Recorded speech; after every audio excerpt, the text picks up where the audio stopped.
Now that we have the stop logs out of this gain, and we can see the leak area from the upstream side, not just the downstream side.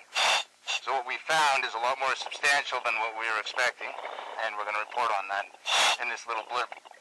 I'm going to start above water at this crack I pointed out yesterday just quickly. I'm going to get a closer look. So you can see that it's a rip. That we have a rip here, and that it seems to there's a gap at this end, indicating that the channel has moved out at the bottom, which when we get to the bottom I'll be able to confirm has happened. Looking at the structure above water, we see that we have these bolts that tie through the concrete. They're approximately every 4 feet. I'm going to be referring to them as well. There appears to be a couple different repair attempts to this area already. For example, right here on surface we're looking at just grout.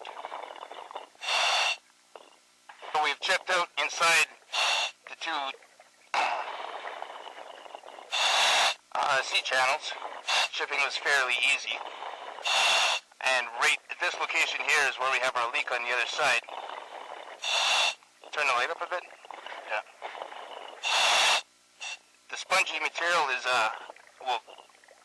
we suspect is a urethane that was injection grouted to help control leaks in a previous effort. So where this spongy urethane is where our leak was, just downstream from my tri-square. Looking upstream, we can feel the urethane in the gap here. This area here seems to not have any spalling. It's the original face of the back of the gain pocket, and we have an inch separation from the back of the gain pocket to the channel iron. Working further down, our gap is expanding slightly. In this location here, you can actually see the casting mark in the concrete surface from where this channel used to sit. Kevin, can you see that? Yeah, Roger. Alright. I believe that they did these repairs with the stop logs in the upstream surface, not knowing that the gain steel has moved as much as it did.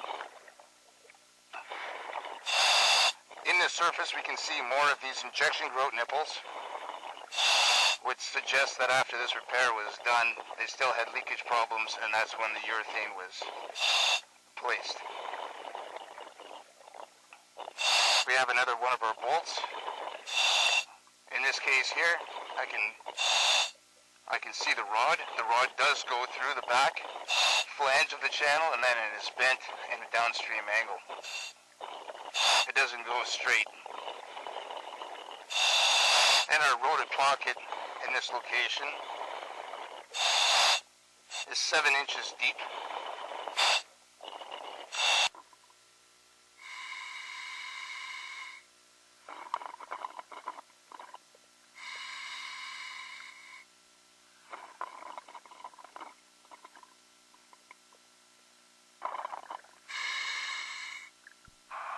August 19th, 2014, KNC Powerhouse, doing a video record of our reinforcing steel prior to pumping this new gain structure.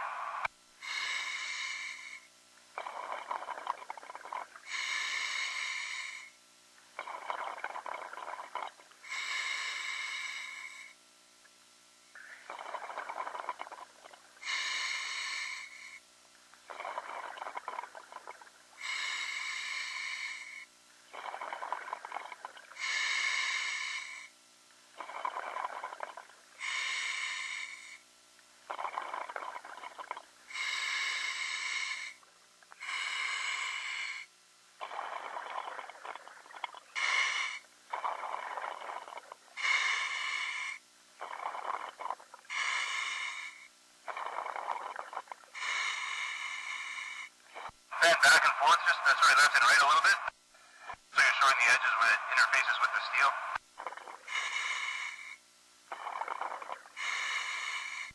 Nice and sound.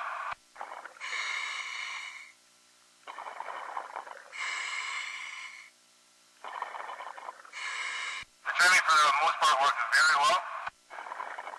We were a little concerned with the very bottom where we started. We'll get to that shortly.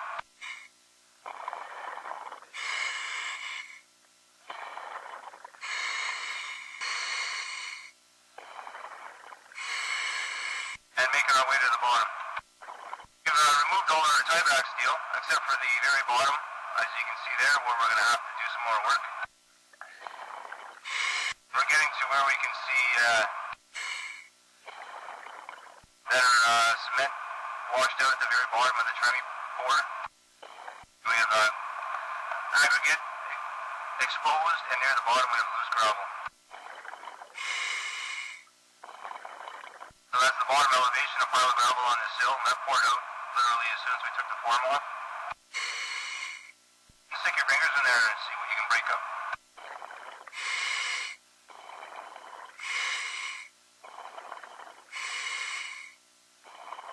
Fan up a little bit and do some more.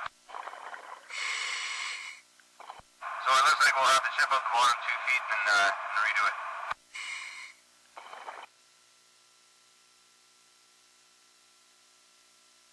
The top rail, deck support beam in place. Looking over to the other side.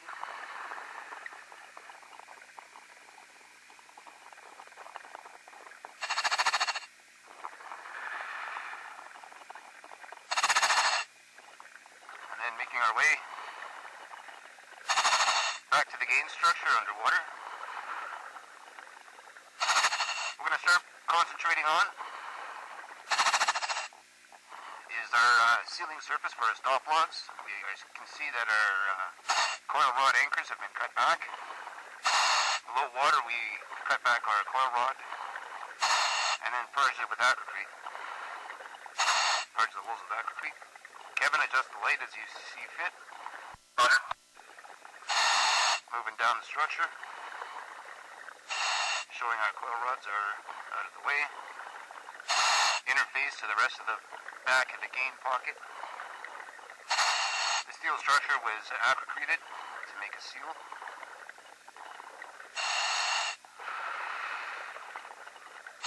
Moving down further.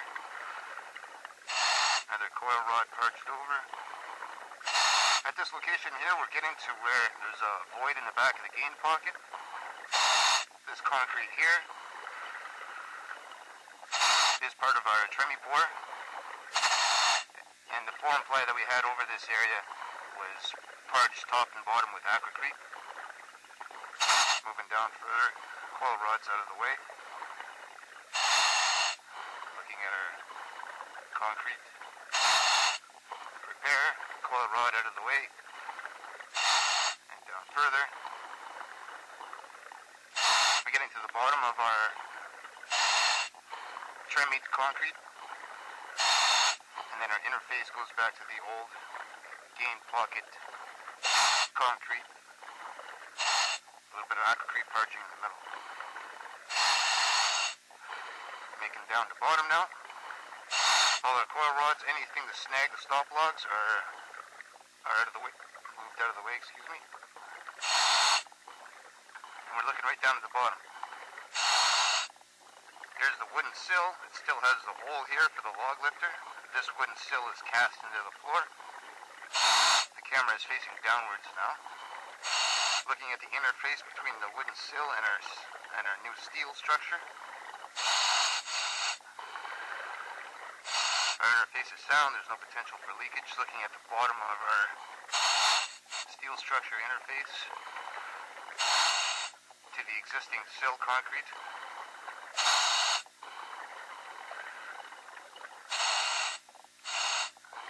Bottom of our new structure is looking really good. The bottom 2 feet of this tremmy pour ended up getting chipped out and pressure grouted. So we're looking at right here is not the tremmy concrete, but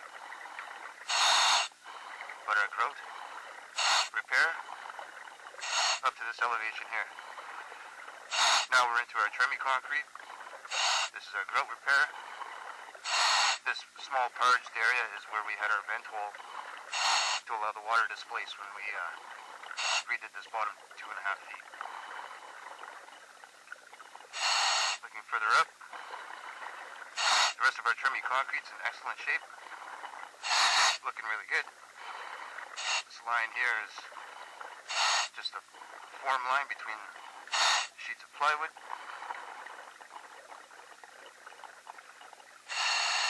Moving our way back up.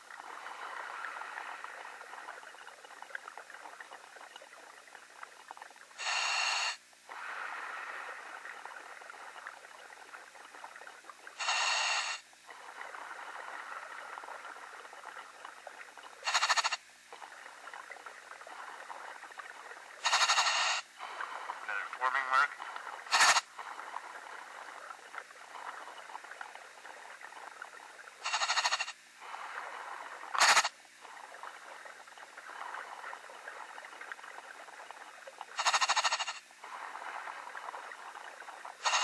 So we're back up to surface.